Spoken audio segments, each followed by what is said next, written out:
Qu'est-ce que c'est? Avant d'être de la glace carbonique, c'est du gaz carbonique sous forme liquide qui arrive dans cette machine. C'est le même qu'on met sous forme de gaz dans les sodas, sauf que là, il est congelé, il est comprimé et ça sort ici après sous forme de bâtonnet. Alors le gros avantage de cette glace, c'est d'abord qu'elle est beaucoup plus froide que de la glace à l'eau parce qu'elle descend à moins 80 degrés.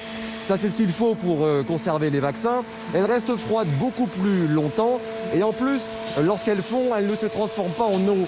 Elles s'évaporent. Et ça, c'est très très bien pour les cartons de vaccins parce que du coup, ça ne mouille pas les emballages. Alors, je suis ici dans l'usine à Estourmel, à côté de Cambrai, dans le Nord, avec le gérant de l'entreprise.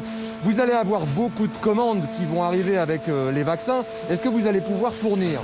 Alors déjà, on n'a pas tellement de visibilité sur les commandes qu'on va avoir. On ne sait pas exactement comment sera distribué le vaccin, quelles seront les quantités de glace qui vont être nécessaires. Fournir, on saura fournir. Le marché de la glace, c'est 35 000 tonnes en France. On va avoir besoin de centaines, peut-être de quelques milliers de tonnes pour le vaccin. C'est pas un souci la fourniture, on saura faire. Parce que ça n'a rien de nouveau en fait, les usages de la glace carbonique, on les utilise beaucoup. Oui, dans le transport aérien, les gros clients utilisent la glace carbonique par centaines de tonnes, donc c'est pas un problème la fourniture pour le vaccin.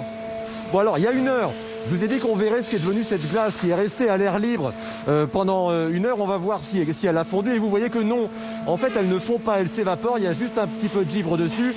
Et maintenant, je vais vous faire quelque chose qui ne sert strictement à rien, mais ça m'amuse beaucoup. Je vais prendre une poignée et je vais la jeter dans l'eau. Vous allez voir ce que ça va faire.